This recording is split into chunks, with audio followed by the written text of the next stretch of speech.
Hi everyone, good morning. Good morning बच्चों, good morning. कैसे हो? स्वागत है आप सबका फिजिक्स की एक और क्लास में, जिसके अंदर हम लोग नए चैप्टर की शुरुआत करने वाले हैं, मैकेनिकल प्रॉपर्टीज ऑफ सॉलिड्स। बहुत ही छोटा सा चैप्टर, चिंगू सा चैप्टर। इसको 3 क्लासेस में हम लोग कंप्लीट कर सकते हैं। देख लो। गुड मॉर्निंग जी, गुड मॉर्निंग, गुड मॉर्निंग। आ जाओ, फटाफट से ज्वाइन करो और फिर कंटिन्यू करते हैं हम लोग हमारे सिलेबस कवरेज को। नए चैप्टर की शुरुआत होते हुए इंट्रोडक्टरी स्लाइड में बना देती हूँ, इतने और बच्चे भी ज्वाइन करते हैं। तो sharing the screen with all of you. ये तुम्हारी स्क्रीन है, इसको मॉडिफाई कर देती हूँ। तो ये हमारी क्लास कंडक्ट होती हुई 28 ऑफ अगस्त को, ठीक है, 28 ऑफ अगस्त को, जिसके अंदर हम लोग करेंगे मैकेनिकल प्रॉपर्टीज ऑफ सॉलिड्स। ये वाला चैप्टर करने में ना नींद आएगी, पता है। Mechanical properties of solids intellectually challenging ही नहीं है। Mechanical properties of solids. आज की क्लास में हम लोग बात करेंगे स्ट्रेस और स्ट्रेन के बारे में। स्ट्रेस और स्ट्रेन के बारे में, ठीक है। मैं कोशिश करूंगी इसकी सारी जो डीपीपीज है ना इस चैप्टर की, आज और कल के अंदर प्रोवाइड कर दूं, ताकि तुम्हारे पास सफिशिएंट टाइम बचे कि जब भी तुम लोग इन डीपीपी को सॉल्व करना चाहो तुम लोग सॉल्व कर सको। ग्रेविटेशन में आई बिलीव थोड़ा सा डिले हुआ है डीपीपी वगैरह को देने में, तो उसका ख्याल रखा जाएगा मैकेनिकल प्रॉपर्टीज ऑफ सॉलिड्स में और आगे भी। Good morning, good morning. Shall we begin? Shweta का बर्थडे है। A very very happy birthday to you Shweta. भगवान आपकी सारी मुरादें पूरी करे और आपको हिम्मत भी दें कि आपको ये जो चैप्टर है वो पढ़ने में मजा आए, क्योंकि मे बी आएगा। मे बी ऐसा हो सकता है कि किसी बच्चे को ऐसे चैप्टर्स पसंद है कि भाई ज्यादा दिमाग ना लगे, ठीक है, बस हमें बता दो, ठीक है, चीजें बिल्कुल सॉर्टेड होनी चाहिए और हमें दिक्कत नहीं होनी चाहिए। इस तरीके से हम लोग डॉक्टर बनेंगे। तो जिसको ये एक्साइटिंग लगता है, ये चैप्टर तुम्हें अच्छा लगेगा। बाकी जो ऐसे बच्चे हैं कि भाई ऐसा कुछ तो पढ़ा दो कि हमें भी लगे कि हमसे क्वेश्चन ना सॉल्व हो, है ना, तो वैसा ये चैप्टर है नहीं, तो वो बच्चे बोर होंगे, मुझे पता है। मैं तुम्हें बच्चों, before I begin with the class, तुम्हें एक चीज बताती हूँ। मुझे मैकेनिकल प्रॉपर्टीज ऑफ सॉलिड्स पढ़ाना इतना बोरिंग लगता है कि पिछले 3 सालों में इस साल मैं इस चैप्टर को ग्रेविटेशन के बाद करवा रही हूँ। वरना मैं पहले पूरा का पूरा सिलेबस कंप्लीट करवाती हूँ और फिर बाद में एक डिटेल्ड सिंगल शॉट देती हूँ मैकेनिकल प्रॉपर्टीज ऑफ सॉलिड्स के ऊपर। तुम समझ रहे हो?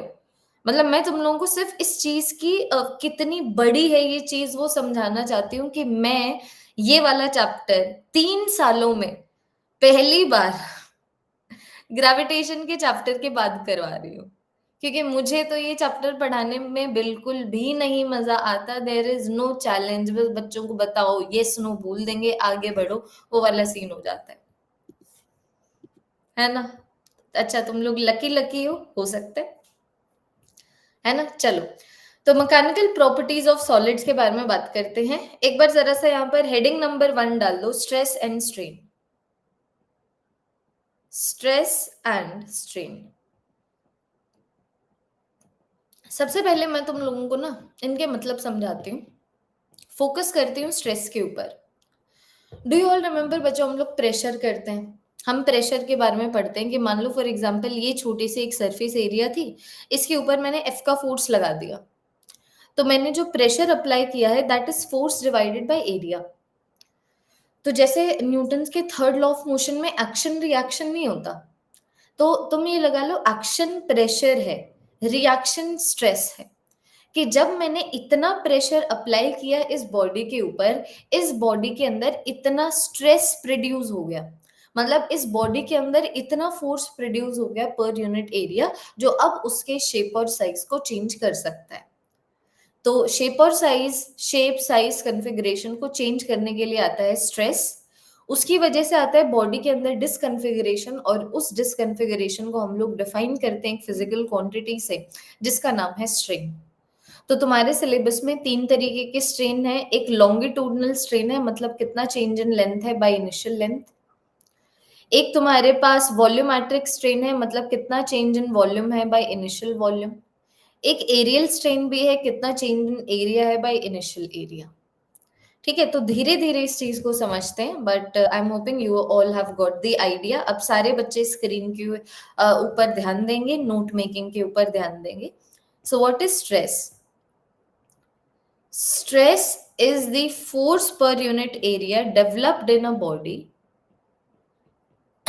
Stress is the force per unit area developed in the body, developed in the body when pressure is applied on it. When pressure is applied on it. और वैसे ही strain क्या है? Strain is a physical quantity. Strain is a physical quantity used to define the disconfiguration. लिखना. Strain is a physical quantity used to define the disconfiguration when stress is applied on the body. Used to define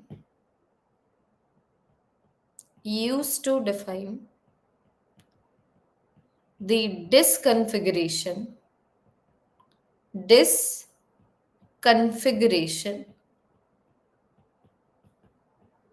produced in the body when stress is applied on it, when pressure is applied on it. When pressure is applied on it. जब मैं 11th-12th standard में थी ना, तो मेरे पास because you do not know my life story में भी, तुम्हें लग रहा होगा मेरे पास मैथमेटिक्स थी, बट नहीं थी। मैं आज फिजिक्स पढ़ा रही हूँ, इसीलिए ये जम्पशन हो सकता है, but I was a PCB student. और मेरी एक दोस्त थी जो पीसीएमबी की स्टूडेंट थी, तो फिर बाद में वो इंजीनियरिंग करने लग गई। मेरी लाइफ ने एक डिफरेंट टर्न ले लिया। तो हम लोग एक बार ऐसे ही अपनी नीट प्रिपरेशन जर्नी के बारे में बात कर रहे थे, तो उसने मुझे बताया कि तुझे पता है स्ट्रेस और प्रेशर में हल्का सा डिफरेंस होता है। तो मैंने उससे पूछा कि हल्का सा डिफरेंस स्ट्रेस और प्रेशर में, लेकिन प्रेशर भी फोर्स बाय एरिया है, स्ट्रेस भी फोर्स बाय एरिया है। तो उसने फिर बाद में मुझे बताया कि जैसे एक्शन रिएक्शन होता है, कि जैसे जब आप एक्शन लगाते हो तब जाके आपको रिएक्शन मिलता है, वैसे ही जब आप बॉडी के ऊपर प्रेशर लगाते हो तब उसके अंदर स्ट्रेस क्रिएट होता है। तो हल्का सा डिफरेंस कि कौन पहले आ रहा है, कौन बाद में आ रहा है, कौन एक्शन है, कौन कॉन्सिक्वेंस है, बस इसमें फर्क है और सारी चीजें सेम है। मतलब तुम लोग समझ रहे हो?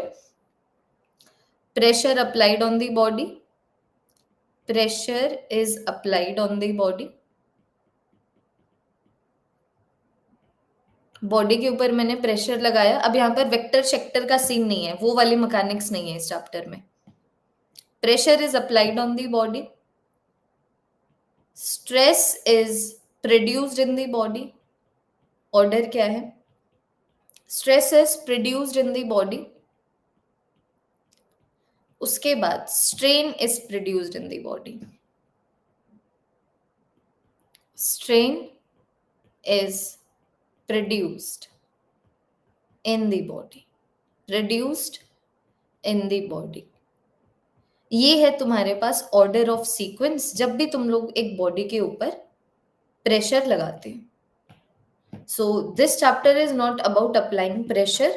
It is about once the pressure has been applied, what happens inside the body. तो पहले उसके अंदर स्ट्रेस प्रोड्यूस होता है, फिर उसके अंदर स्ट्रेन प्रोड्यूस होता है। तो अगर मान लो मैं सबसे पहले सिर्फ स्ट्रेस के बारे में बात कर लूं,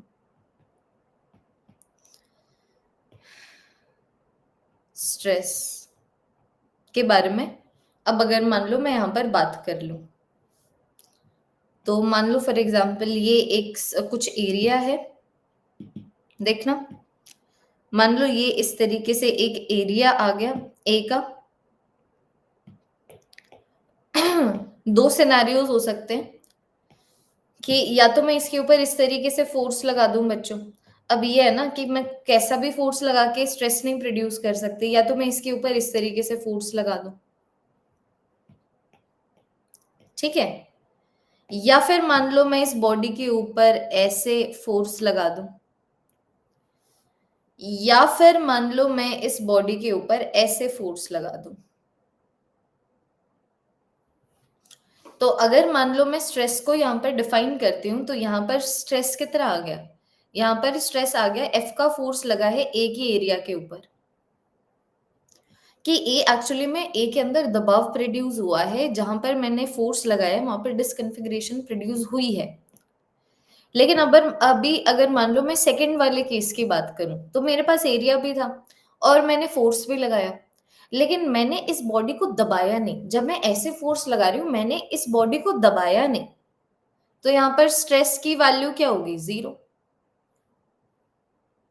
और अगर मान लो मैं अपने यहाँ पर ये तीसरे सिनारियो की बात करूं, ठीक है, तीसरे सिनारियो की अब अगर मैं बात करती हूँ, जहां पर मान लो ये वाला एंगल तुम लोगों को थीटा गिवन है, ठीक है, मान लो ये वाला एंगल थीटा गिवन है, तुमने बॉडी के ऊपर इस तरीके से फोर्स लगाया, तो तुम ये सोचो ना, बॉडी के ऊपर ऐसे तो फोर्स लगाया, बट एक्चुअली में जो फोर्स बॉडी को दबा रहा है that is F perpendicular.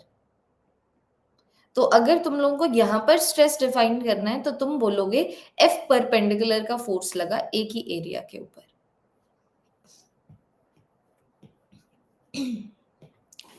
So stress is what, stress is F perpendicular divided by area, क्योंकि जो मेरे पास एरिया है उससे परपेंडिकुलर फोर्स भी हो सकता है, उससे किसी एंगल के ऊपर भी हो सकता है, पैरेलल भी हो सकता है। पैरेलल फोर्स फोर्स स्ट्रेस नहीं क्रिएट करता, ये तुम्हारे प्रेशर का कंसेप्ट है। पैरेलल फोर्स प्रेशर नहीं क्रिएट करता, तो वो स्ट्रेस क्या प्रोड्यूस करेगा।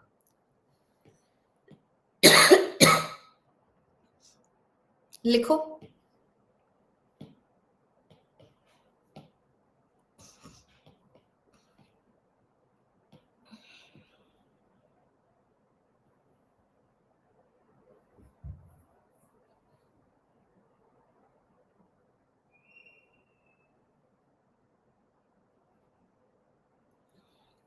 Done.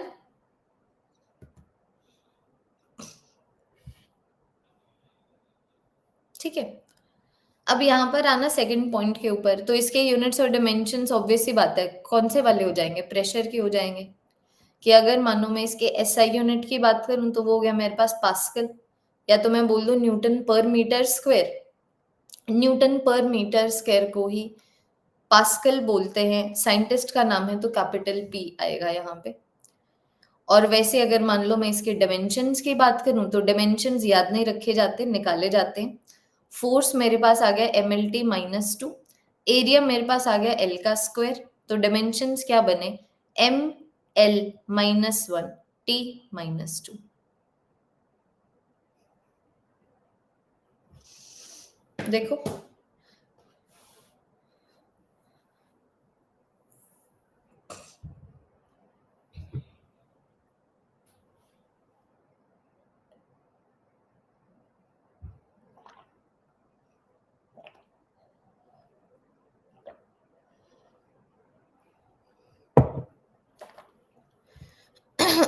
Done done done done. देखो ठीक है, मेरे पास ये आ गया, स्ट्रेस के बारे में लिखवा दिया।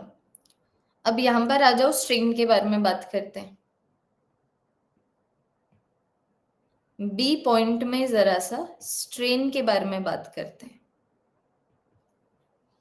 तो स्ट्रेन एक ऐसी फिजिकल क्वांटिटी है जिसकी हेल्प से हम लोग क्या करते हैं, जो बॉडी के अंदर डिसकन्फिग्रेशन प्रोड्यूस हुई है उसको मैथमेटिकली डिफाइन करते हैं। तो स्ट्रेन बेसिकली हो जाता है चेंज इन डायमेंशंस, ये बेसिकली हो जाता है change in dimensions divided by original dimension divided by original dimension. जैसे कि इसके आगे हमारे पास 3 पार्ट्स। जैसे कि मान लो मैं अभी यहां पर सबसे पहले बात करती हूं लॉन्गिट्यूडनल स्ट्रेन की। लॉन्गिट्यूडनल स्ट्रेन की फिर बाद में मैं बात कर सकती हूं वॉल्यूमेट्रिक स्ट्रेन की। वॉल्यूमेट्रिक स्ट्रेन की और लास्ट में मैं बात कर सकती हूं शियर स्ट्रेन की। ये तुम्हारे सिलेबस में। मान लो मैंने बॉडी के ऊपर एक ऐसा प्रेशर क्रिएट किया कि उसकी लेंथ चेंज हो जाए, तो वो वाले स्ट्रेस को मैं लॉन्गिट्यूडनल स्ट्रेस बोल दूंगी। और फिर जो लेंथ में चेंज आएगा उस लेंथ में जो चेंज आ रहा है उसको तो मैं डिफाइन कर ही सकती हूँ, लेकिन एक और फिजिकल क्वांटिटी को डिफाइन कर सकती हूँ जो कि है लॉन्गिट्यूडनल स्ट्रेन, जो मेरे पास आ जाता है change in the length by initial length. Volumetric strain को भी डिफाइन कर सकती हूँ which is change in the volume by initial volume. Shear strain को भी डिफाइन कर सकती हूँ which is x by L. इसको समझेंगे हम लोग आगे, इसको ऐसे कंसेप्चुअली समझना भी थोड़ा सा मुश्किल है ना, तो इसको भी आगे समझेंगे। लेकिन अभी इन दोनों की हेल्प से स्ट्रेन का मतलब जानो कि what do I mean when I say that strain is change in dimensions by original dimension. तो ये ऑब्वियस सी बात है, अगर स्ट्रेन पॉजिटिव है, अगर स्ट्रेन पॉजिटिव है इसका मतलब लेंथ इंक्रीज हुई है, एरिया इंक्रीज हुआ है, वॉल्यूम इंक्रीज हुई है। अगर स्ट्रेन नेगेटिव है तो चेंज इन लेंथ नेगेटिव है, चेंज इन एरिया नेगेटिव है, चेंज इन वॉल्यूम नेगेटिव है। मतलब लेंथ छोटा हो रहा है, एरिया छोटा हो रहा है, वॉल्यूम छोटा हो रहा है। अभी मैं इन दोनों के ऊपर फोकस करके तुम्हें स्ट्रेन का मतलब समझा रही हूँ, क्योंकि ये थोड़ा सा मैथमेटिकल सेंस है। वो जब हम लोग शियर स्ट्रेन को अलग से उठाएंगे तब पता लगेगा। अभी तो हम लोग स्ट्रेस और स्ट्रेन को ही समझ रहे हैं। तो जैसे कि तुम लोग देख पा रहे हो, यूनिटलेस है और डिमेंशनलेस है। ना तो इसके किसी भी तरीके के कोई यूनिट्स हैं, ना ही इसके किसी भी तरीके के कोई डिमेंशंस हैं। So this is unitless as well as डिमेंशनलेस।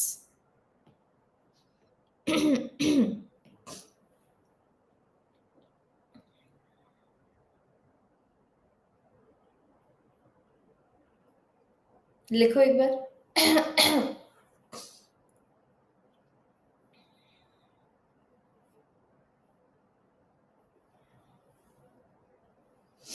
Done.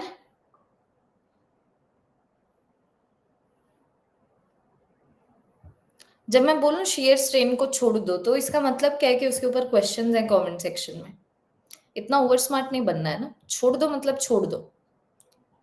Strain का मतलब समझो सिर्फ एरियल और लॉन्गिट्यूडनल की हेल्प से। जब शेयर को उठाएंगे तो प्रॉपरली उठाएंगे, तब तक नहीं उठा रहे नहीं उठा रहे। जैसे कि क्वेश्चन देती हूँ तुम्हें, मान लो मैंने तुम्हें बोला कि भैया ये मेरे पास ना इस तरीके से एक बबल था और इस बबल की 0.1 मीटर स्क्वायर की एरिया के ऊपर मान लो मैंने फोर्स लगा दिया 20 न्यूटन का। ठीक है, और इसकी वजह से क्या होता है, radius of the bubble, radius of the bubble reduces to half of its value, reduces to half of its initial value, half of its initial value। ठीक है, half of it's initial value. तो question ये है कि यहाँ पर कितना stress मैंने प्रोड्यूस किया है, यहाँ पर स्ट्रेस की वैल्यू बताओ, और मुझे यहाँ पर वॉल्यूमेट्रिक स्ट्रेन की वैल्यू बताओ। Volumetric strain, one step at A time. सबसे पहले अगर मान लो मैं स्ट्रेस पे चलूं तो तुम देख पा रहे हो 20 न्यूटन का परपेंडिकुलर फोर्स लगा है 0.1 मीटर स्क्वायर की एरिया में। तो मैं यहाँ पर लिख सकती हूँ 20 न्यूटन का फोर्स लगा 0.1 मीटर स्क्वायर की एरिया में, तो ये 200 पास्कल आ गया। तो 200 पास्कल का स्ट्रेस प्रोड्यूस हुआ है। देख पा रहे हो, इतनी एरिया के ऊपर इतना फोर्स लगाया। फिर अगर आप मुझसे वॉल्यूमेट्रिक स्ट्रेन पूछते हो, तो वॉल्यूमेट्रिक स्ट्रेन मेरे पास क्या हो गया, कितना चेंज इन वॉल्यूम है बाय इनिशियल वॉल्यूम। अब मैंने यहाँ पर थोड़ा सा तुम्हारा एरर एनालिसिस का कंसेप्ट लगा दिया कि जो रेडियस है it is reducing to half of its value, मतलब final radius is equal to initial radius divided by 2। तो मुझे पता है ना, वॉल्यूम होता है 4/3 πr cube, so this can be written is equal to 3 times of change in the radius by initial radius. ये थोड़ा सा एरर एनालिसिस लगा दिया। volume is equal to volume of the not cube, volume of the sphere is equal to 4/3 πr cube। Volume is directly proportional to R का cube, तो volume के अंदर जो स्ट्रेन आया है it is equal to 3 times of radius के अंदर जो स्ट्रेन आया है। तो तुम्हें बोला हुआ है रेडियस तुम्हारा आधा हो गया, तो चेंज इन द रेडियस हो गया मेरे पास final radius minus the initial radius. Initial radius को मैंने आर माना है, तो ये वाली वैल्यू मेरे पास कितनी आ गई, -3/2। ये वाली वैल्यू मेरे पास देखो कितनी आ गई, -3/2। 1/2 कैसे आ रही है भगवान जाने। ठीक है, डेल्टा आर बाय आर नहीं पूछा, डेल्टा वी बाय वी पूछा है। इतनी बड़ी चीज नहीं होनी चाहिए। We have done units and dimensions. Volume is directly proportional to radius का क्यूब, तो relative error in volume is 3 times the relative error in the radius. Relative error क्या होता है, change divided by original value, जो हमारा strain भी इसी तरीके से डिफाइन हो रहा है। तो ये वाली वैल्यू कितनी आई, -3/2। नेगेटिव स्ट्रेन है, ऑब्वियस सी बात है, रेडियस कम हो रहा है, वॉल्यूम कम हो रहा है, तो ये हमारा आ गया, है ना। तो इतना ज्यादा मुश्किल नहीं है इन सारी चीजों को समझना। अब एक बार जरा सा ना तुम ऐसे करो, सेकंड टॉपिक डालो यहाँ पर, modulus of elasticity. Modulus of elasticity डालना। स्ट्रेस और स्ट्रेन डिफाइन हो गया, एक बार थोड़ा सा कंसेप्ट डिफाइन हो गया। अब इन दोनों को रिलेट करता है मॉडुलस ऑफ इलास्टिसिटी। तो अब एक बार पहले हम लोगों को वो करना पड़ेगा, मैं अपना फोन ले आती हूँ, इसको लिखो, तुम्हें हेडिंग डालो।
हाँ जी, सुनो सुनो सुनो सुनो सुनो। अब देखो, हम लोगों ने ना थोड़ा सा समझा स्ट्रेस क्या है, हम लोगों ने थोड़ा सा समझा स्ट्रेन क्या है। अब मैं तुम्हें मॉडुलस ऑफ इलास्टिसिटी बताती हूँ, स्क्रीन अभी शेयर नहीं है, ध्यान देना। तो मुझे इतना पता है, और ये चीज हम लोग डे टू डे लाइफ में भी देखते हैं, कि अगर मैं किसी के ऊपर भी, मान लो फॉर एग्जाम्पल एक स्पॉन्ज बॉल है, ठीक है, मैंने उसके ऊपर इस तरीके से प्रेशर लगा दिया, तो उसकी वॉल्यूम चेंज होती है ना, उसकी वॉल्यूम चेंज, लेंथ उसका तो वैसे ही अगर मान लो मैं बॉडी के ऊपर स्ट्रेस लगाऊं तो उसमें डिसकन्फिगरेशन आती है। तन्वी इज सेइंग नो, तो अब में भी तन्वी खाने पीने की जरूरत है, अगर तुम स्पॉन्ज बॉल के अंदर भी अगर स्ट्रेस दे के अगर स्ट्रेन नहीं प्रोड्यूस कर पा रही हो तो, है ना, डू नॉट वरी, तुम्हें मैं 20 ग्राम पनीर अभी मैं कुरियर करवाने वाली हूँ, जैसे ही हमारी जो क्लास है वो खत्म हो जाती है ना। तो हमें पता है कि भैया अगर बॉडी के ऊपर स्ट्रेस लगाओ ना तो उसके अंदर डिसकन्फिगरेशन प्रोड्यूस होती है। अब लेंथ में डिसकन्फिगरेशन, एरिया में डिसकन्फिगरेशन, वॉल्यूम में डिसकन्फिगरेशन को इस तरीके से बिना मैं कुछ बोले, बिना मेरे कुछ बोले समझना आसान है। ठीक है, तो शेयर को इसलिए मैं लास्ट में उठाऊंगी, मैं चाहती हूँ पहले स्ट्रेस और स्ट्रेन क्लियर हो जाए कि exactly what is the meaning of it. Stress is a consequence of applying the pressure.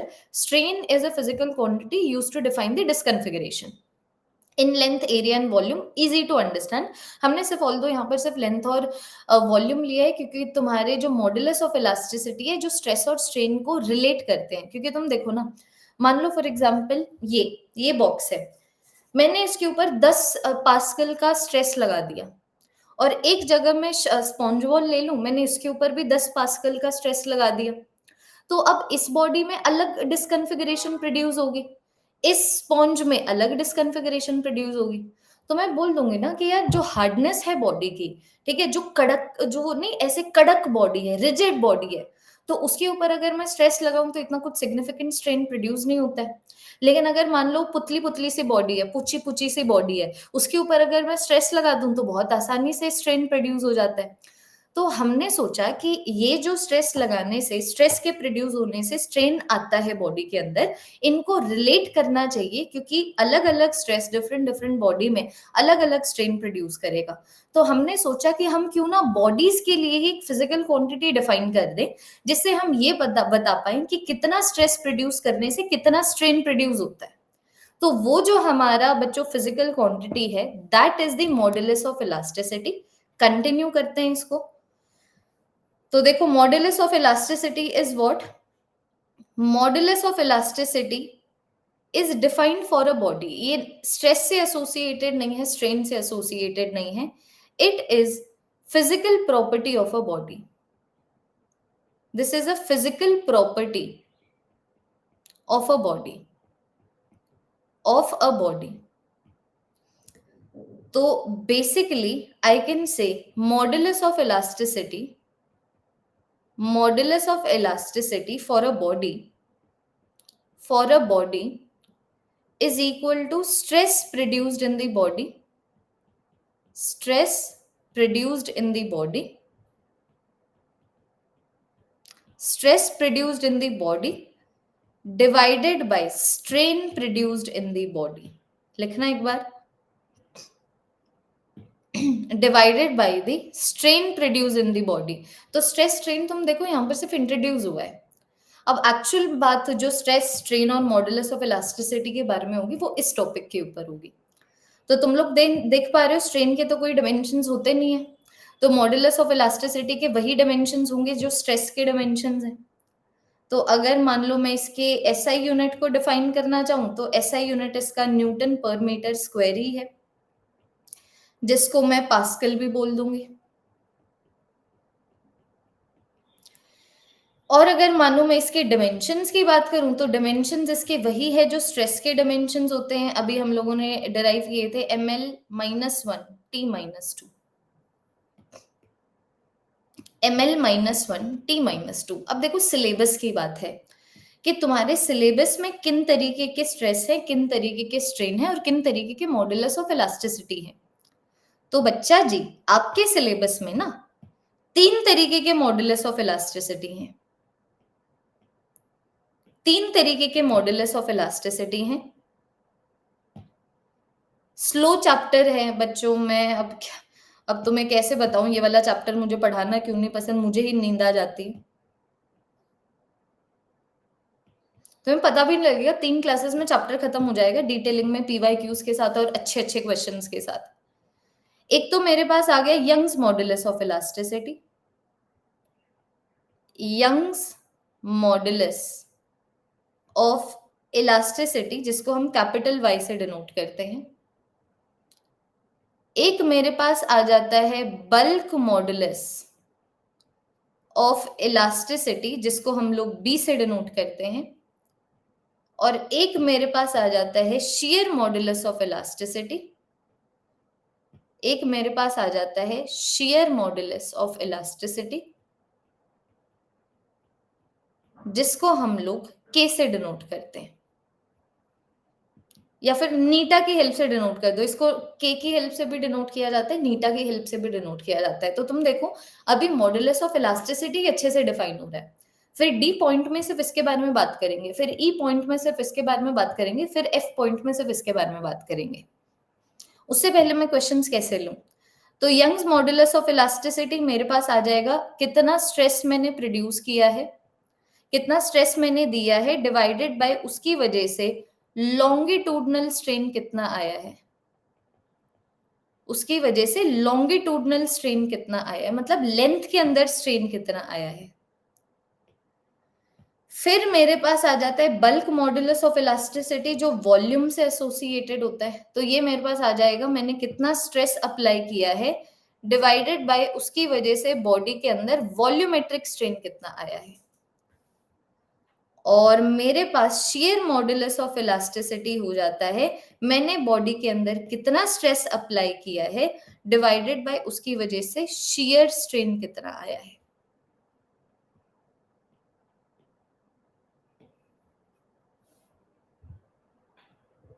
अब इन तीनों को एक एक करके उठाएंगे।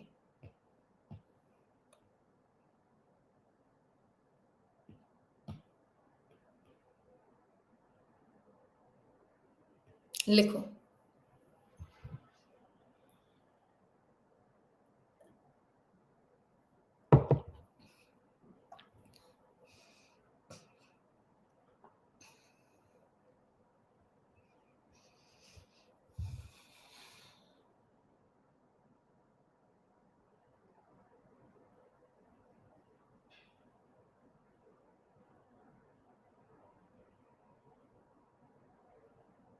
इनमें से सबसे इंपॉर्टेंट, सबसे ज्यादा क्वेश्चंस यहां से बनते हैं। तो ये करेंगे, पहले यंग्स मॉडुलस ऑफ इलास्टिसिटी पूरा अच्छे से करेंगे, फिर उस पे क्वेश्चंस, फिर बल्क मॉडुलस उस पे क्वेश्चंस, फिर शियर मॉडुलस उस पे क्वेश्चंस। करें एक एक करके, समझे इनको। इंट्रोड्यूस हो गए, स्ट्रेस भी इंट्रोड्यूस हो गया, स्ट्रेन भी इंट्रोड्यूस हो गया, मॉडुलस ऑफ इलास्टिसिटी भी इंट्रोड्यूस हो गया। अब जाते हैं डिटेलिंग में। तो let us talk about the Young's modulus of elasticity. Young's modulus of elasticity, जिसको हम लोग ऐसे डिनोट करते हैं, वाई से डिनोट करते हैं। तो मान लो फॉर एग्जाम्पल ये मेरे पास इस तरीके से एक रॉड था, ध्यान दीजिएगा।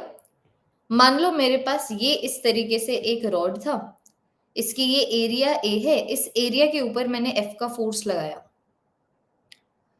अब यहां पर ये जो रॉड है मैंने ऐसा फोर्स लगाया है जो इसकी लेंथ को इंक्रीज कर दे, तो मान लो इसकी जो लेंथ है इस तरीके से इंक्रीज हो गई। तो पहले वाले ले लो तुम लोग इनिशियल लेंथ, ये इनिशियल लेंथ इसकी ये है, फाइनल लेंथ इसकी ये है, और जैसे कि तुम लोग देख पा रहे हो यहां से लेके यहां तक चेंज इन द लेंथ आ जाएगा। तो मैं यहाँ पर डिफाइन कर सकते हो ना, this is equal to stress मैंने कितना अप्लाई किया, तो force divided by area, divided by उसकी वजह से स्ट्रेन कितना प्रोड्यूस हुआ, which is the change in the length by initial length. देखो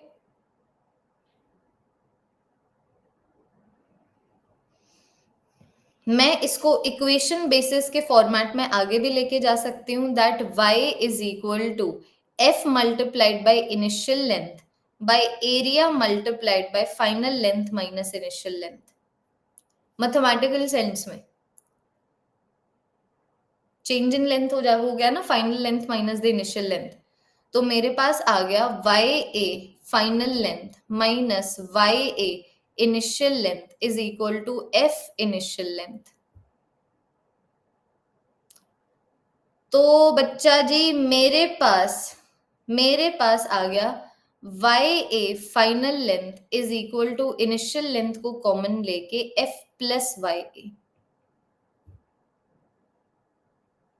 ये सब करने की जरूरत नहीं है, छोड़ो ना, काट दो उसको। क्या करोगे वो सब करके? मैं ऐसे फिजिक्स कब से ही पढ़ाने लग गई, ये देख लो। तो मैं बोल दूंगी कि भैया जो मेरे पास, अगर मान लो मैंने स्ट्रेस अप्लाई किया है, ठीक है, मान लो मैंने प्रेशर अप्लाई किया है और उसकी वजह से स्ट्रेस प्रोड्यूस हुआ है, ठीक है, तो दो सिनारियोज हो सकते हैं ना।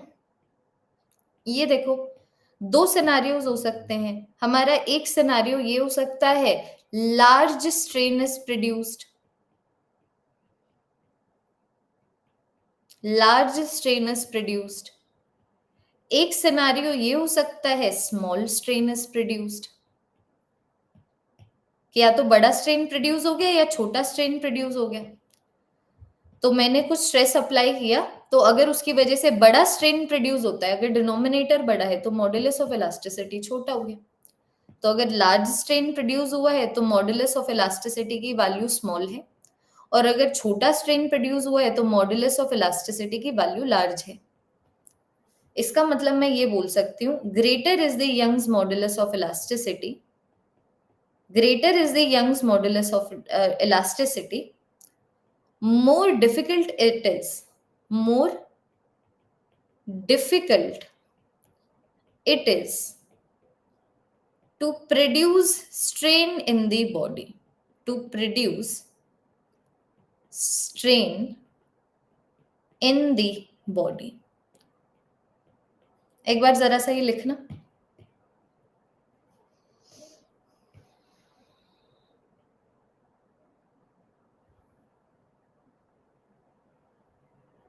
इसका मतलब greater is the modulus of elasticity,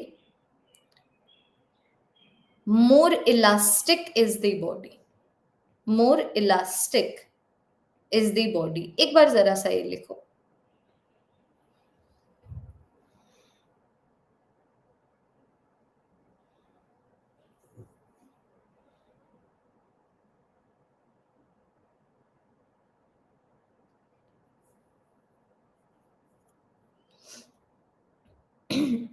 सिर्फ modulus of elasticity because length से एसोसिएटेड है, तो हम लोग गैसेस की लेंथ या फिर चेंज इन लेंथ को डिफाइन नहीं कर सकते, हम लोग लिक्विड्स की लेंथ को डिफाइन नहीं कर सकते। तो मैं भी यहाँ पर बोल सकती हूँ Young's modulus of elasticity can only be defined for solids, can only be defined for solids, can only be defined for solids. लिखो एक बार इसको, फिर कुछ बातें करते हैं।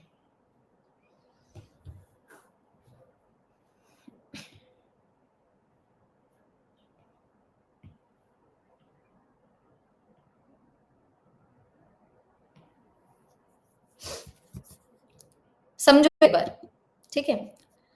हम लोग ना जब नॉर्मल लैंग्वेज में बात करते हैं, जैसे अपन तो अभी फिजिक्स पढ़ रहे हैं, लेकिन जो लोग फिजिक्स नहीं पढ़ते, जो नॉर्मली फिजिक्स से एसोसिएटेड जो क्वांटिटीज हैं उनको डे टू डे लैंग्वेज से सीखते हैं, तो वो क्या बोलते हैं, ये देखो मेरा पजामा कितना ज्यादा इलास्टिक है, मम्मी देखो ये एक ऐसा पजामा लेके आना जो बहुत ज्यादा इलास्टिक हो, मतलब जो बहुत ऐसे ऐसे किटिक यहाँ से लेके यहाँ तक आ जाए और फिर इसको ऐसे करो तो पटक करके अब तुम्हारी स्किन के ऊपर लगे, है ना।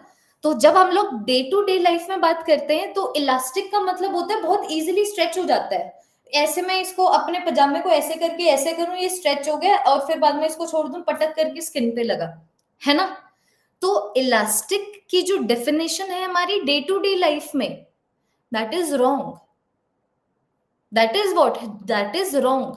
तेरा वेट कितना है? मेरा वेट तो भाई 50 kg का है, तो डे टू डे लाइफ में हम लोग वैसे डिफाइन करते हैं, बट दैट इज रॉन्ग। क्योंकि जब मैं बोलूं तुम्हारा वेट कितना है तो 50 kg मत बोलो, 50 × 9.8 न्यूटन बोलो।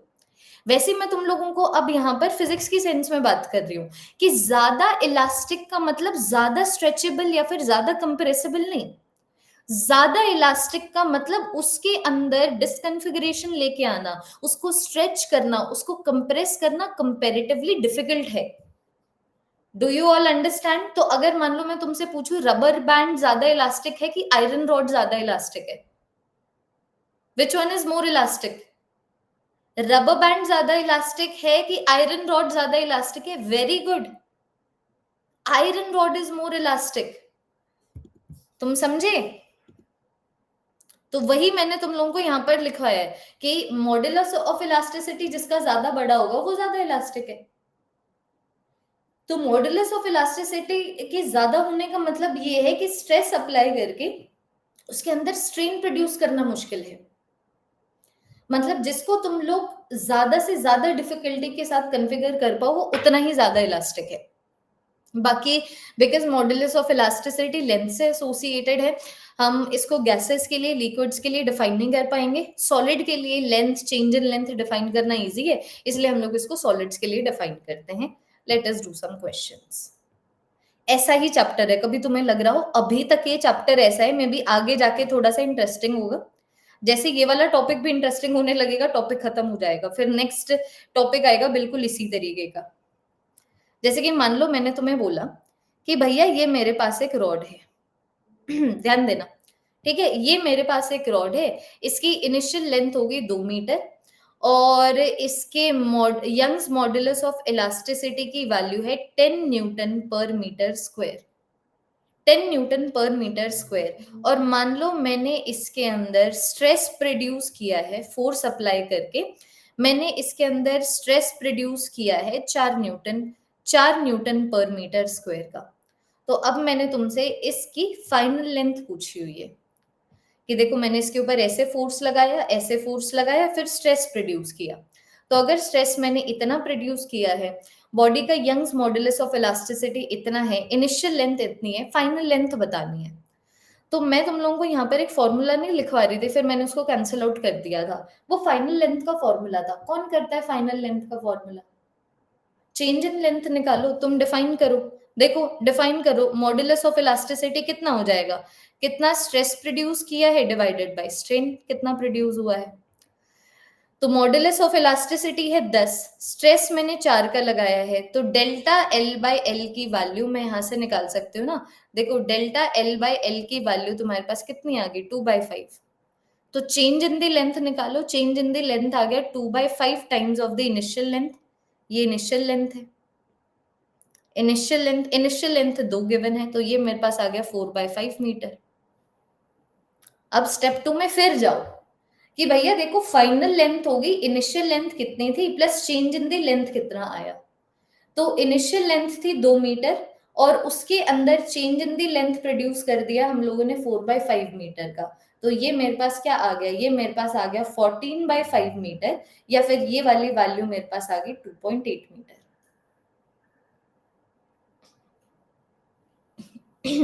देखो है ना।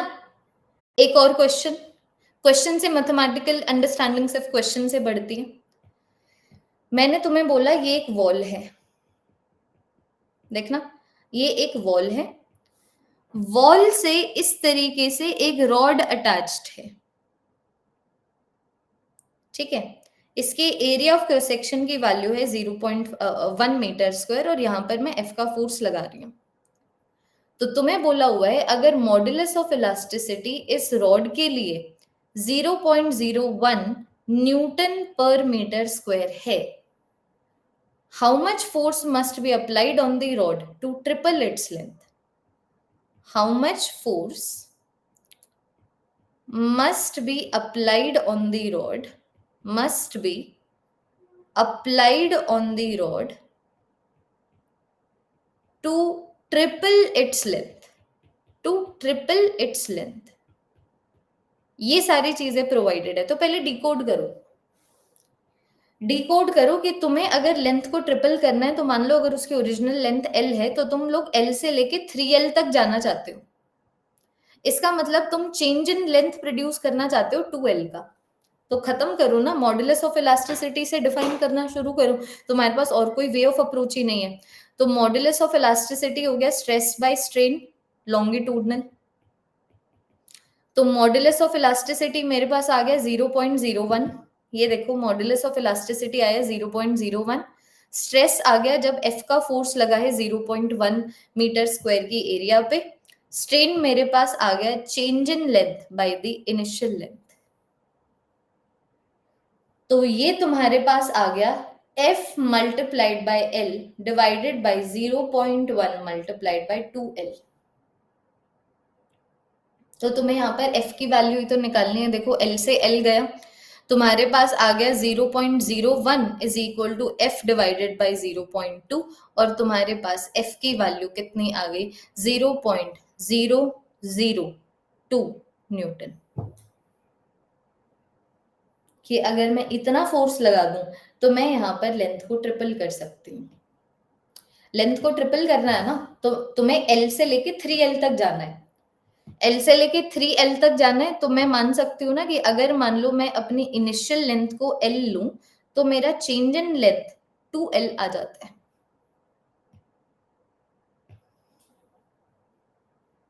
देख पा रहे हो? हाँ जी, देख पा रहे हो? गुड। ठीक है, तो ये है हमारा यंग्स मॉडुलस ऑफ इलास्टिसिटी। अब एक बार जरा सा आओ बल्क मॉडुलस ऑफ इलास्टिसिटी के ऊपर, ई पॉइंट के ऊपर आओ। Bulk modulus of elasticity, bulk modulus of elasticity के ऊपर, बल्क मॉडुलस ऑफ इलास्टिसिटी के ऊपर। जो लास्ट पॉइंट होगा ना, एक बार जब हम लोग शेयर मॉडुलस ऑफ इलास्टिसिटी भी कर लेंगे, फिर मैं तुम लोगों को एनसीईआरटी के थियोरेटिकल पॉइंट्स लिखाऊंगी जो स्ट्रेस स्ट्रेन और इन मॉडुलस ऑफ इलास्टिसिटी से एसोसिएटेड है, ताकि वो वाले पॉइंट्स भी तुम लोग मिस आउट ना कर जाओ। तो बल्क मॉडुलस ऑफ इलास्टिसिटी की बात करूं तो यंग्स मॉडुलस ऑफ इलास्टिसिटी था स्ट्रेस बाय लीनियर स्ट्रेन या फिर longitudinal strain.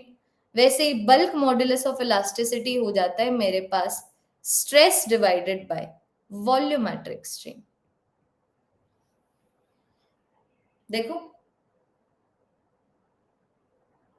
Stress divided by volumetric strain. ठीक है, तो इसके यूनिट्स और डायमेंशंस तो अब हमें लिखने की जरूरत नहीं है, मॉडुलस ऑफ इलास्टिसिटी के बारे में हम लोग बात कर चुके। तो मान लो फॉर एग्जांपल ये इस तरीके से एक बॉडी थी, सिर्फ डायग्राम ड्रॉ कर देती हूँ। मान लो ये मेरे पास इस तरीके से बॉडी थी, मैंने F का फोर्स लगाया इस तरीके से, इसकी वॉल्यूम को इंक्रीज करने के लिए मैंने इस तरीके से F का फोर्स लगाया, और अब इसकी जो वॉल्यूम है चेंज हो चुकी है। तो ये थे मेरे पास इनिशियल वॉल्यूम, और अब ये आ चुकी है मेरे पास final volume.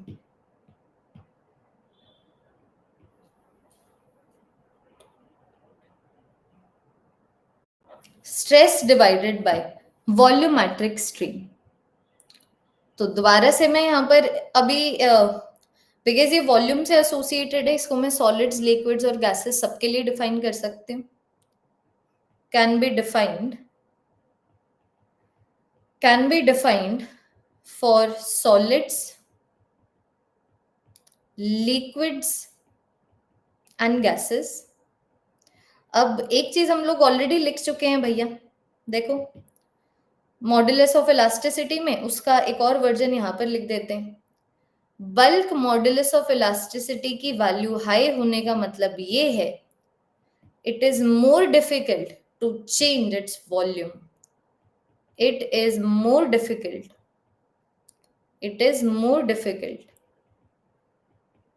to bring volumetric strain in this body. Volumetric strain in this body. मुश्किल है इस बॉडी के अंदर वॉल्यूमेट्रिक स्ट्रेन का लेके आना। अब ये चीज हम लोग 8th 9th में करते हैं कि 8th 9th में करते हैं कि जो रिजिडिटी है सॉलिड्स की सबसे ज्यादा होती है, गैसेस की सबसे कम होती है। तो फिर ये जेन्युइन होना चाहिए कि मॉड्यूलस ऑफ इलास्टिसिटी भी जो है, जो बल्क मॉड्यूलस ऑफ इलास्टिसिटी भी जो है सॉलिड्स के लिए सबसे ज्यादा होगा क्योंकि वो सबसे ज्यादा रिजिड है, उससे ज्यादा कम होगा लिक्विड्स के लिए, और फिर बाद में सबसे ज्यादा कम होगा गैसेस के लिए।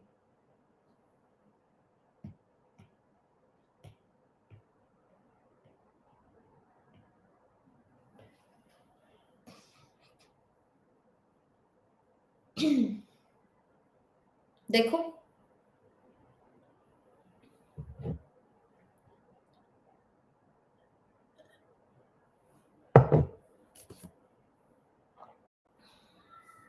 High modulus of elasticity Priyal, high bulk modulus of elasticity, come on.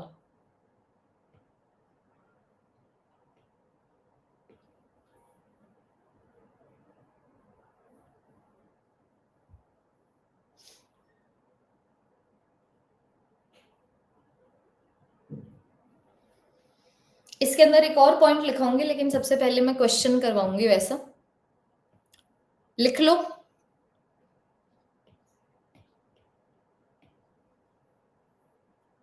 Done. अब ये क्वेश्चन देखना, पहले जेन्युइन क्वेश्चन से चलते हैं।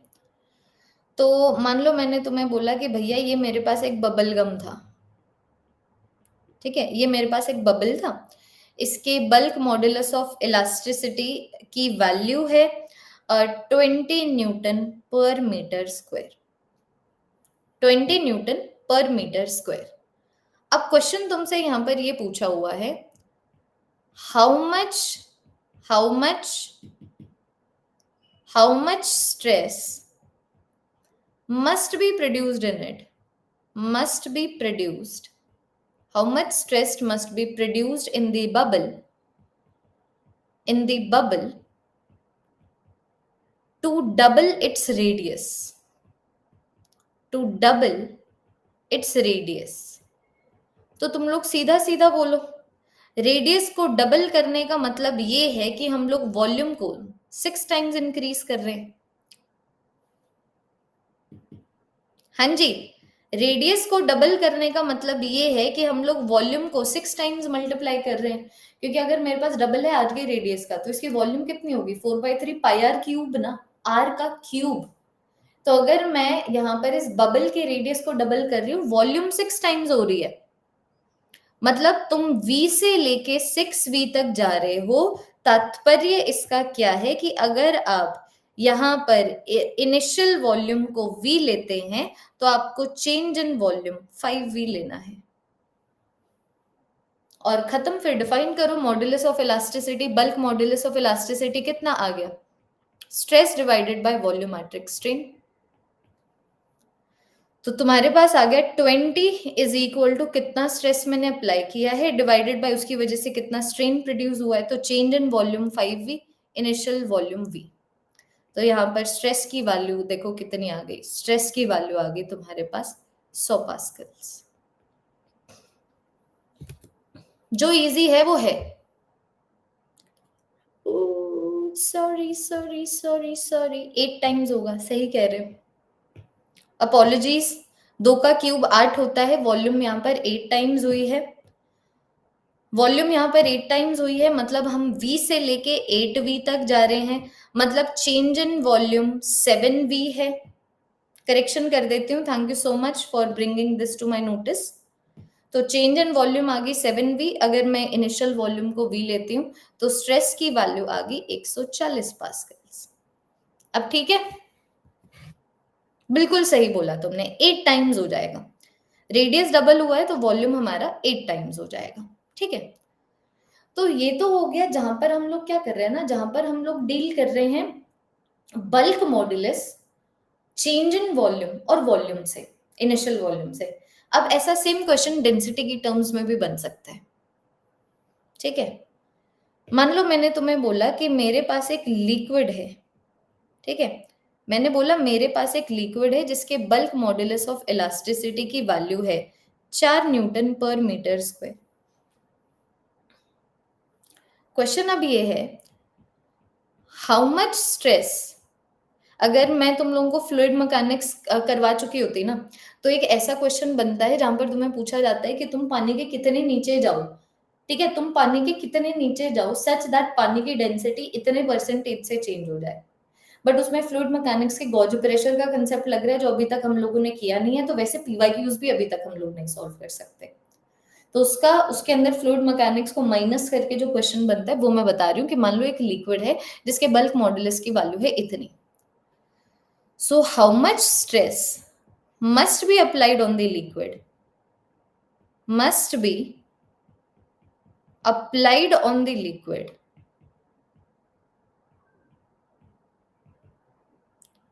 so that its density, so that its density decreases by 2%। कि एक लिक्विड है उसके बल्क मॉडुलस ऑफ इलास्टिसिटी की वैल्यू दे दी, और अब तुमसे पूछा हुआ है कि तुम लोगों को इस लिक्विड के ऊपर कितना फोर्स लगाना, सॉरी, तुम लोगों को इस लिक्विड के ऊपर कितना स्ट्रेस अप्लाई करना पड़ेगा, कितना प्रेशर अप्लाई करना पड़ेगा अगर तुम चाहते हो इसकी डेंसिटी 2% से डिक्रीज कर जाए। तो मैं चलूंगी भाई अपने नॉर्मल मेथड से कि भैया बल्क मॉडुलस ऑफ इलास्टिसिटी हो जाता है, कितना स्ट्रेस मैंने अप्लाई किया है डिवाइडेड बाय उसकी वजह से कितना वॉल्यूमेट्रिक स्ट्रेन प्रोड्यूस हुआ है। मेरा अप्रोच यही होगा, चाहे जो मर्जी हो जाए। तो ये मुझे निकालना है, इसकी वैल्यू गिवन है, ये मुझे सीधा सीधा नहीं गिवन है, तो ये मैं सीधा सीधा निकालूंगी। देखो, density is equal to mass by volume, density is inversely proportional to the volume. तो मैं बोल सकती हूँ ना कि जितना पॉजिटिव चेंज आया है डेंसिटी में, जितना पॉजिटिव रिलेटिव चेंज आया है डेंसिटी में, उतना ही नेगेटिव रिलेटिव चेंज आ जाएगा वॉल्यूम में। कि अगर मान लो डेंसिटी 1% से इंक्रीज कर रही है, इसका मतलब वॉल्यूम 1% से डिक्रीज करिए। ये देखो, density is equal to mass by volume, density is inversely proportional to the volume. तो अगर मैं छोटे से चेंज की बात करूं, क्योंकि यहाँ पर छोटा सा चेंज है तो मैं ये बोल सकती हूँ डेंसिटी के अंदर जितना भी पॉजिटिव रिलेटिव चेंज आया है, वॉल्यूम के अंदर उतना ही नेगेटिव रिलेटिव चेंज आएगा, है ना। तो मेरे पास आ गया डेल्टा वी बाई वी, जिसकी वैल्यू मुझे चाहिए वो मेरे पास आ गया negative of delta rho by rho. तो एक चीज तुम्हें गिवन है कि जो डेंसिटी है 2% से डिक्रीज कर रही है, इसका मतलब change in the density by density multiplied by 100 is equal to -2। तो ये वाली वैल्यू तुम्हारे पास कितनी आ गई, ये वाली वैल्यू तुम्हारे पास कितनी आ गई, 2/100। तुम बोलो ना डेंसिटी अगर 2% से डिक्रीज करिए, देखो अगर तुम लोगों को इतनी मैथमेटिक्स नहीं करनी थी तो तुम लोग सीधा सीधा ऐसे भी तो चल सकते थे कि अगर डेंसिटी डिक्रीज हो रही है 2% से, ठीक है, इसका मतलब ये है वॉल्यूम इंक्रीज करेगी 2% से। इसका मतलब change in the volume by initial volume multiplied by 100 is equal to 2। तो तुम्हारे पास आ गया change in the volume by initial volume can be written is equal to what, 2/100। तो इसकी वैल्यू तुम्हारे पास नहीं थी, इसकी वैल्यू तुमने निकाल ली 2/100। बल्क मॉडुलस ऑफ इलास्टिसिटी हो गया 4, और ये आ गया तुम्हारे पास आंसर। तो स्ट्रेस की वैल्यू कितनी आ गई, 4 इंटू 2/100, ये वाली वैल्यू कितनी आ गई, 0.08 पास्कल्स।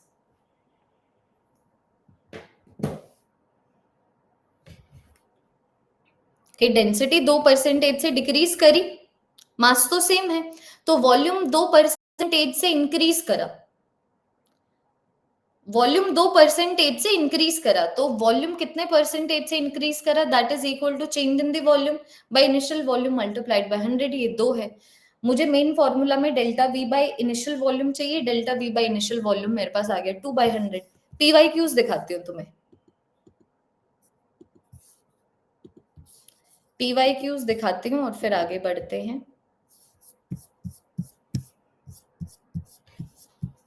शांति से बैठो, शांति से बैठो, 2 मिनट दो, पीवाई क्यूज लेके आ रही हूँ।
बच्चों मैं जो अभी तुम्हें पीवाईक्यूज कराऊंगी ना, पिछले 10 सालों में इस चैप्टर से जो प्रीवियस ईयर क्वेश्चंस पूछे गए हैं इसके 50% है। ठीक है, बस 24 और 25 रह गया। 50% of the PYQs we are going to solve in today's class, which is the first class of this chapter. समझ रहे हो? दिखाऊंगी, एक मिनट। 2024 और 25 को भी स्कैन कर लूं बस। अभी तो शेयर पे गए ही नहीं, आगे गए ही नहीं।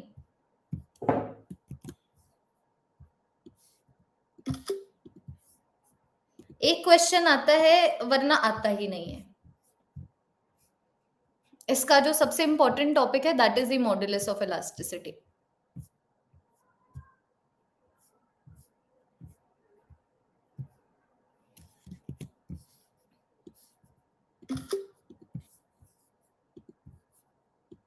दो 2024 का के अंदर एक क्वेश्चन आया है, दूसरे क्वेश्चन डायमेंशंस के ऊपर है, लेकिन उसके अंदर स्ट्रेस वगैरह की ही बात चल रही है, तो मैंने बच्चों वो भी उठा लिया है। 2025 का है तुम्हारा, रुक जाओ। 2025 में आई डोंट बिलीव आया है क्वेश्चन, लेट मी रीचेक।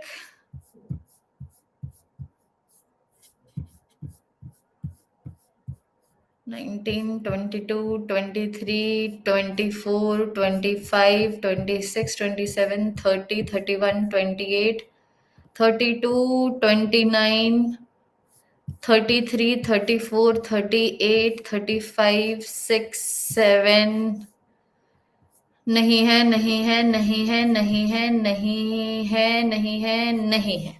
आ जाओ, चलो। क्या नहीं है? आप में पेशेंस। बताऊं कितने पीवाईक्यूज करवाऊंगी, समझो। अभी मैं तुम लोगों को 1, 2, 3, 4, 5, 6, 7 प्रीवियस ईयर क्वेश्चंस करवा रही हूँ इस चैप्टर के ऊपर, जिसमें पिछले 10 सालों में ही 11 से 12 प्रीवियस ईयर क्वेश्चंस पूछे गए होंगे। ऐसे चैप्टर को बीच बीच में कर लेना तो बेटर होता है, पता है, थोड़ा सा ये होता है कि हाँ भाई सिलेबस कवरेज तो ठीक चल रहा है, कोई दिक्कत की बात नहीं है। Let me share the screen with all of you. हाँ, इस साल क्वेश्चन नहीं आया था, फ्लूइड्स के ऊपर क्वेश्चन आया था, सॉलिड्स के ऊपर नहीं आया था। तुम्हें अब क्वेश्चंस दिखाते हैं, इसकी क्वेश्चन प्रैक्टिस करते हैं, कल से शेयर से शुरू करेंगे। I am hoping that the screen is perfectly visible to all of you. ठीक है, 2024 का क्वेश्चन।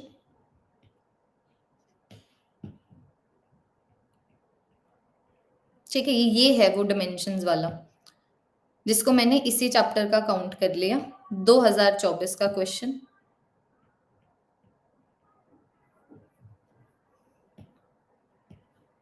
दो 2023 का क्वेश्चन। लेवल देख लेना, ठीक है, एक ही क्वेश्चन पूछा जाता है इस चैप्टर में से। फिर आगे तो लिखा ही हुआ है, ये है मेरे पास 2015 का। ठीक है, ये और ये। एक बार जरा सा यहां से शुरू करते हैं। तो 2024 में तुमसे पूछा हुआ था, ये डायमेंशंस का क्वेश्चन है, लेकिन यहाँ पर स्ट्रेस और स्ट्रेन आ रहा है तो करवा सकती हूँ। ऐसी कौन सी क्वांटिटीज हैं जिनके सेम डायमेंशंस हैं जैसे सॉलिड एंगल के होते हैं? तो एंगल डायमेंशनलेस होता है ना, m0, l0, t0। तो ऐसी कौन सी क्वांटिटीज हैं जिनके डायमेंशन सेम है, m0, l0, t0? 2024 का क्वेश्चन, फटाफट से बताइए। Strain and angle, stress and angle, strain and arc, या फिर एंगुलर स्पीड एंड स्ट्रेस? तो ऑप्शन नंबर ए से ही तुम्हें पता लग गया, स्ट्रेन के कोई डायमेंशंस नहीं होते, एंगल के कोई डायमेंशंस नहीं होते। तुम्हारा नीट क्लियर, तालियां, option number 1 gives you the correct option. Next 2024 का क्वेश्चन देखना, तुम्हें बोला हुआ है कि मैं एक स्टील वायर के अंदर जिसकी ओरिजिनल लेंथ इतनी है, the maximum elongation of a steel wire if the elastic limit and Young's modulus of elasticity is this is what? इसका मतलब क्या है?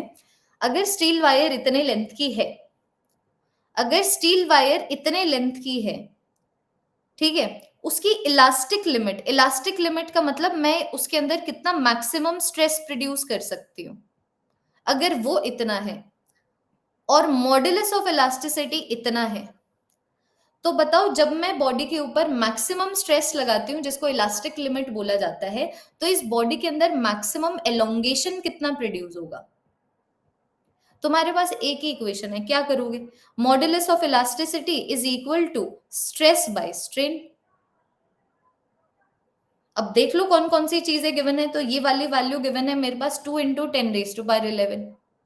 मैक्सिमम स्ट्रेस की वैल्यू यहाँ पर गिवन है 8 इंटू 10⁸8। चेंज इन लेंथ मुझे निकालना है, इनिशियल लेंथ मेरे पास 1 गिवन है, खत्म। डेल्टा एल तो तुम्हें निकालना ही है। तो तुम्हारे पास आया ना 2 into 10⁻11 is equal to 8 into 10⁸8 divided by the change in length. और ये तुम्हारे पास आ गया जो एलोंगेशन प्रोड्यूस हुई है, जो मैक्सिमम एलोंगेशन प्रोड्यूस हो सकती है, that is 8 into 10⁸8 divided by 2 into 10⁻11, जो मेरे पास आ गया 4 इंटू 10⁻³ मीटर। बोले तो क्या, 4 मिलीमीटर।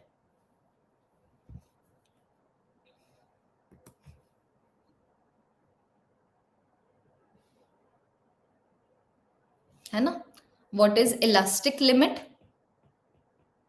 ये आगे भी करवाऊंगी जब स्ट्रेस, मतलब अभी के लिए नहीं लिखवाती हूँ, क्योंकि ये आगे लिखवाऊंगी जब मैं तुम्हें ग्राफ करवाऊंगी स्ट्रेस स्ट्रेन का। ठीक है? इलास्टिक लिमिट होता है मैक्सिमम स्ट्रेस जो आप बॉडी के अंदर प्रोड्यूस कर सकते हैं बिफोर इट ब्रेक्स। तो maximum stress maximum strain produce करेगा। मैक्सिमम स्ट्रेन प्रोड्यूस होने का मतलब maximum change in the length. 2023 का क्वेश्चन पढ़ते हैं, ठीक है? वायर को मैंने सस्पेंड किया एक सीलिंग से, ठीक है? वायर को मैंने सस्पेंड किया एक सीलिंग से, और मैंने उसके नीचे एक डब्ल्यू का वेट अटैच कर दिया। तो अगर वायर का क्रॉस सेक्शनल एरिया इतना है, तो बताओ वायर के अंदर कितना लॉन्गिट्यूडनल स्ट्रेस प्रोड्यूस हुआ है। तो एक बार पहले ड्रॉ कर लेते हैं ताकि समझ आ जाए। तो ये मेरे पास इस तरीके से थी एक पतली सी वायर, ये देखो, ये मेरे पास थी एक पतली सी वायर, यहां पर मैंने डब्ल्यू का वेट अटैच कर दिया, और तुम्हें गिवन है ये वाला area of cross section A है। तो तुम्हें स्ट्रेस बताना है, तो स्ट्रेस क्या हो जाएगा बच्चों?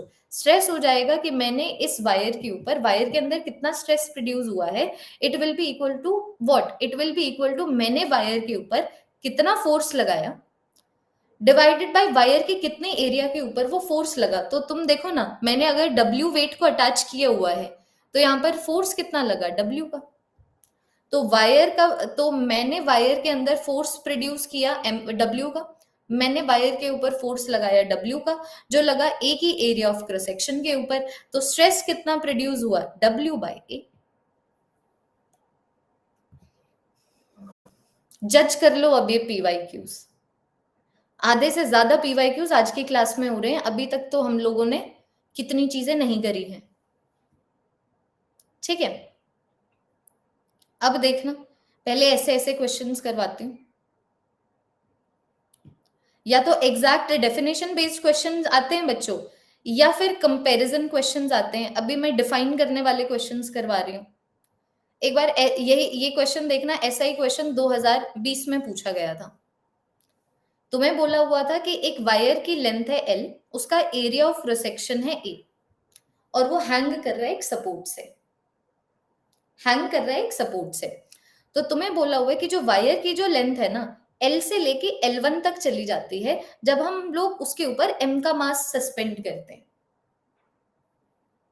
मतलब तुम लोग यहां पर समझ पा रहे हो कि मान लो अगर ये मेरे पास वायर है, वायर का कोई मास नहीं है, वायर का कोई वेट नहीं है, ये देखो वायर का कोई वेट नहीं है, ये इस तरीके से वायर है जो मासलेस है। यहां पर मैंने M का मास सस्पेंड किया, और जो लेंथ है L से लेके L1 तक चली गई। तो फिर तुम्हें बोला हुआ है कि ये जो वायर है, इसके लिए Young's modulus of elasticity define करो। तो यंग्स मॉड्यूलस ऑफ इलास्टिसिटी कितना हो जाएगा? Stress divided by linear strain, बोले तो change in the length by initial length. तो स्ट्रेस कितना प्रोड्यूस हुआ, तुम खुद देख लो, स्ट्रेस कितना प्रोड्यूस हुआ? वायर के ऊपर mg का फोर्स लगा ए के एरिया ऑफ क्रॉस सेक्शन के ऊपर। तो मेरे पास स्ट्रेस कितना आ गया? स्ट्रेस मेरे पास आ गया mg divided by A. Strain मेरे पास कितना आ गया? Change in the length, change in the length होता है final length minus the initial length divided by the initial length. तो ये मेरे पास क्या आ गया, ये मेरे पास आ गया mg multiplied by l divided by a multiplied by L1 minus this is L1 minus L। कौन से ऑप्शन में गिवन है? Option number D gives you the correct answer. कैसे लगे PYQs? इजी है तो है ना, है ना, इजी है तो है। अभी तो मैं तुम लोगों को और मेरे क्वेश्चंस मेरे दिमाग में आ रहे, मजा ही आ जाएगा। रुको, अब ये वाला क्वेश्चन देखना, ये वाला क्वेश्चन देखना। तुम्हें बोला हुआ है कि एक स्फेरिकल बॉडी के लिए 2017 का क्वेश्चन है, ठीक है। ये तुम्हें बोला हुआ है कि एक स्फेरिकल ऑब्जेक्ट के लिए मॉडुलस, बल्क मॉडुलस की वैल्यू b है और इसके ऊपर मैं p का प्रेशर लगा रही हूं, p का प्रेशर लगा रही हूं। तो तुमसे यहां पर ये पूछा हुआ है what is the fractional decrease in the radius. So what is fractional decrease in the radius? It is the decrease in the radius by initial radius. तो तुम देखो ना बच्चों, मेरे पास स्फीयर है ना, volume is directly proportional to radius का cube, पहला क्वेश्चन जो आज की क्लास में हुआ था। Volume is directly proportional to radius का क्यूब, तो change in the volume by initial volume is equal to 3 times the change in the radius by initial radius. Units and dimensions में करते हैं हम लोग। So can I say that the fractional decrease in the radius is 3 times the fractional decrease in the volume?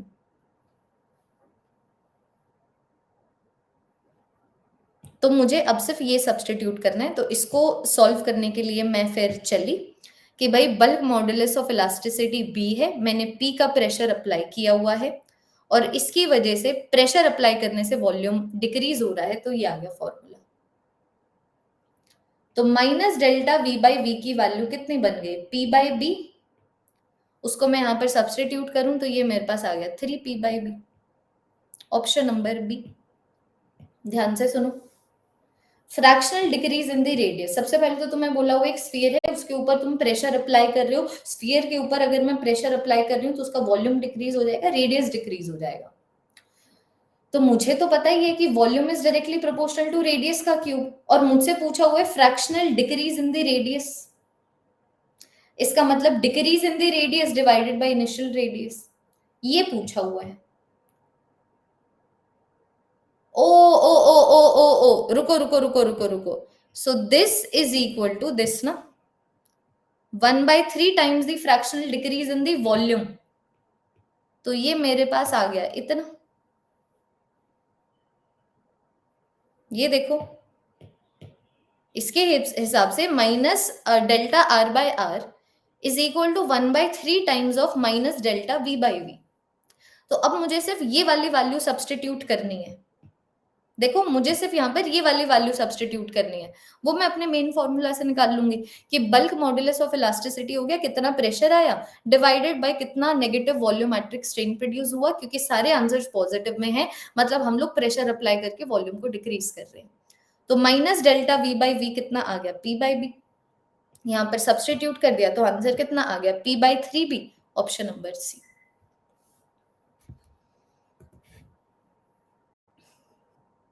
क्या आया मेरे पास? Option number सी। अब ये मैंने तुम लोगों को सारे क्वेश्चंस करवा दिए बच्चों, पिछले 10 सालों में जो पूछे गए हैं, जो डेफिनेशन के ऊपर बेस्ड हैं। अब 2 क्वेश्चंस करवाती हूँ जो कंपैरिजन के ऊपर बेस्ड हैं, जैसे 2018 का क्वेश्चन और ये 2015 का क्वेश्चन, ठीक है, और ये 2015 का क्वेश्चन। अब देखो क्वेश्चन क्या है, 2015 का करते हैं। तुम्हें बोला हुआ है जो यंग्स मॉडुलस ऑफ इलास्टिसिटी है स्टील का, it is twice in that of the brass. So Young's modulus of elasticity जो है स्टील का, it is twice then that of the brass. पहली चीज ये गिवन है। दोनों वायर सेम लेंथ की है, same area of cross section की है और सेम रूप से मैंने टांगी हुई है। तो जो इनिशियल लेंथ है स्टील की वही इनिशियल लेंथ है ब्रास की, जो एरिया ऑफ क्रॉस सेक्शन है स्टील का वही एरिया ऑफ क्रॉस सेक्शन है ब्रास का, और ये मैंने टांगे हुए हैं, ठीक है। तो अब मैं चाहती हूं कि जो मतलब दोनों सेम लेंथ के हैं, ठीक है, दोनों सेम लेंथ के हैं। अब मैं चाहती हूं कि दोनों का जो लोअर लेवल है ना वो भी सेम हो। तो अगर दोनों की इनिशियल लेंथ सेम है, तुम देखो मान लो यहां से मैंने टांगे हुए हैं, ठीक है, तो दोनों की इनिशियल लेंथ सेम है। अब मैं चाहती हूँ कि एक बार जब मैं वेट्स को टांगू, क्योंकि देखो हम लोग यहाँ पर वेट्स को ऐड करने वाले हैं, if we want the lower ends of the wire to be on the same level, then the weights that must be added to both of them are going to be in what ratio? तो मान लो मैंने यहाँ पर W1 का wait add कर दिया, यहाँ पर मैंने W2 का वेट ऐड कर दिया। अब मैं चाहती हूँ कि इनकी जो फाइनल लेंथ है वो भी सेम लेवल के ऊपर हो। तो फाइनल लेंथ सेम लेवल के ऊपर तभी होगी ना बच्चों, जब दोनों के अंदर मैं सेम चेंज इन लेंथ देख पा रही हूँ कि जो चेंज इन लेंथ है स्टील के अंदर वही चेंज इन लेंथ है ब्रास के अंदर। तो अब वेट्स का रेशियो पूछा हुआ है, तो तुम देखो मान लो अगर मेरे पास ये एक वायर है, पहले मैं डिफाइन करूंगी। मान लो अगर ये एक वायर है जहां पर मैंने W का वेट यहां पर ऐड कर दिया, तो मैं बोल सकती हूँ ना Young's modulus of elasticity is equal to, मैंने यहाँ पर कितना स्ट्रेस प्रोड्यूस किया है, तो W का वेट ऐड किया है A के एरिया ऑफ क्रॉस सेक्शन के ऊपर, डिवाइडेड बाय कितना लेंथ में स्ट्रेन आया है, मतलब change in the length by initial length. अब दोनों केसेस के लिए देखो ना, दोनों केसेस के लिए चेंज इन लेंथ सेम है, दोनों केसेस के लिए इनिशियल लेंथ सेम है, दोनों केसेस के लिए area of cross section same है, दोनों के लिए area of cross section same है, दोनों के लिए change in the length same है, दोनों के लिए इनिशियल लेंथ सेम है। So modulus of elasticity is going to be directly proportional to the weight. तो मैं बोल दूंगी पहले वाले सिनारियो में जो वेट ऐड करना पड़ेगा बाय दूसरे वाले सिनारियो में जो वेट ऐड करना पड़ेगा, इट इज इक्वल टू पहले वाले सिनारियो में कितना मॉडुलस ऑफ इलास्टिसिटी है बाय दूसरे में कितना है। तो पहले वाले को मैं स्टील मान रही हूं, दूसरे वाले को मैं ब्रास मान रही हूं। तो खत्म कि ये मेरे पास आ गया modulus, Young's modulus of elasticity for steel by that of the brass. तो ये मेरे पास आ गया 2 times of Y B by Y B, ratio कितना आ गया मेरे पास 2/1।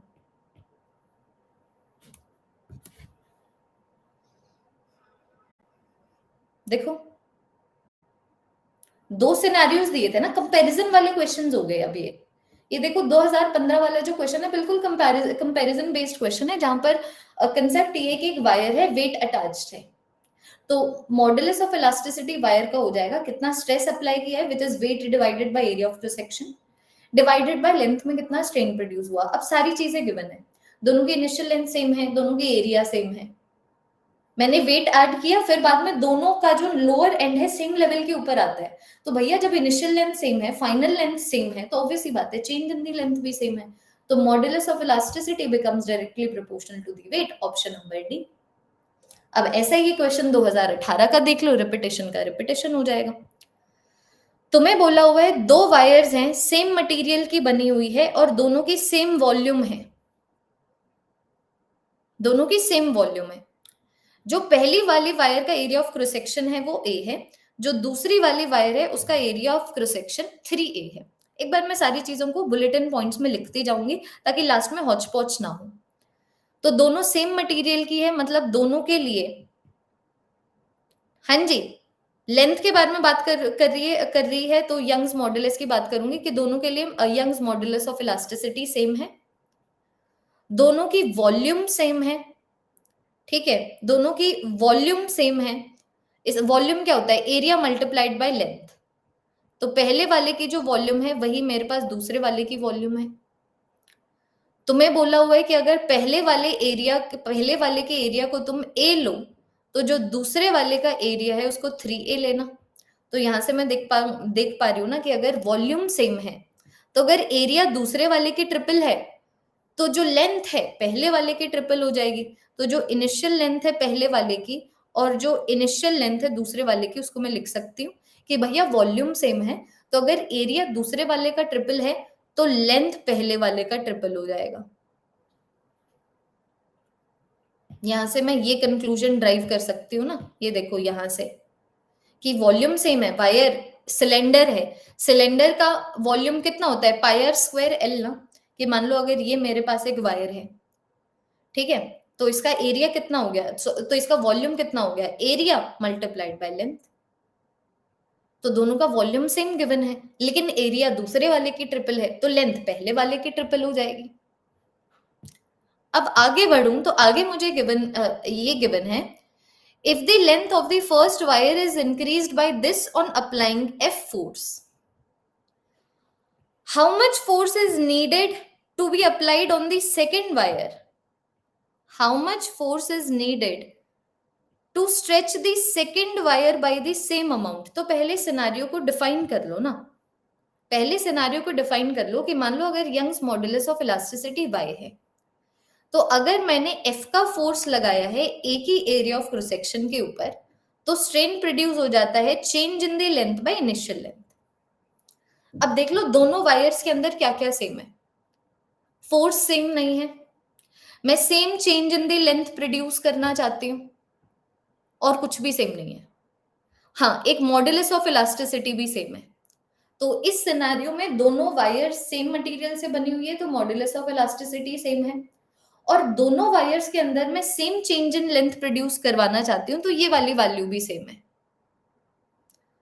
तो मैं बच्चों फिर यहां पर ये चीज नहीं बोल सकती, ध्यान दीजिएगा, मैं फिर यहां पर ये चीज नहीं बोल सकती that F by A is going to be directly proportional to the initial length.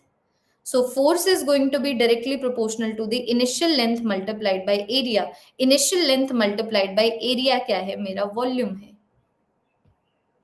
तो दोनों की अगर सेम वॉल्यूम है तो दोनों के ऊपर सेम फोर्स अप्लाई करना पड़ेगा, सेम तरीके का चेंज इन लेंथ लेके आने के लिए। Option number D gives you the correct option. मैंने सिर्फ डिफाइन किया कि देखो मॉडुलस ऑफ इलास्टिसिटी का फॉर्मूला हो गया ये, तो अब आप बोल रहे हो दोनों वायर सेम मटेरियल के हैं तो मॉडुलस ऑफ इलास्टिसिटी सेम। ओहो गलत कर दिया, रुको रुको, इसको मैं अच्छे से करती हूँ। ये देखो मॉडुलस ऑफ इलास्टिसिटी कितना हुआ, ये मेरे पास आ गया force by area by change in the length by initial length, तो ये मेरे पास बन जाता है force multiplied by the initial length divided by change in the length multiplied by area. अब डिफाइन करूंगी मैं, सॉरी अब डिफाइन करूंगी मैं। तो दोनों के लिए मॉडुलस ऑफ इलास्टिसिटी सेम है, सिंस दोनों वायर सेम मटेरियल की बनी हुई है। दोनों के अंदर हम सेम तरीके की स्ट्रेचिंग लेके आना चाहते हैं कि देखो अगर पहली वाली वायर में इतनी स्ट्रेचिंग आई है तो दूसरी वाली वायर के ऊपर कितना फोर्स लगाएं कि सेम स्ट्रेचिंग आए, तो चेंज इन द लेंथ भी सेम है, चेंज इन द लेंथ भी सेम है। तो फिर तुम लोग यहां पर देख पाओगे कि दोनों मटेरियल सेम है, तो ये सेम, चेंज इन लेंथ भी दोनों में सेम प्रोड्यूस कर रहे हैं, तो मेरे पास आ गया ना, मेरे पास आ गया दैट फोर्स जो मैं अप्लाई कर रही हूँ it is directly proportional to the area, inversely proportional to the initial length. तो खत्म करो, F2 by F1 is equal to A2 by A1 multiplied by L1 by L2। अब इसको बच्चा जी सॉल्व कर लीजिए कि पहले वाले के ऊपर F का फोर्स लगाया था, ठीक है, पहले वाले की जो इनिशियल लेंथ है वो 3L है, दूसरे वाले की जो इनिशियल लेंथ है L है। पहले वाले का जो एरिया है अगर मैं उसको A लूं तो दूसरे वाले का एरिया 3A आ गया, तो तुम्हारे पास आया ना F2 by F is equal to 9, तो F2 की वैल्यू कितनी आ गई, 9 टाइम्स ऑफ F।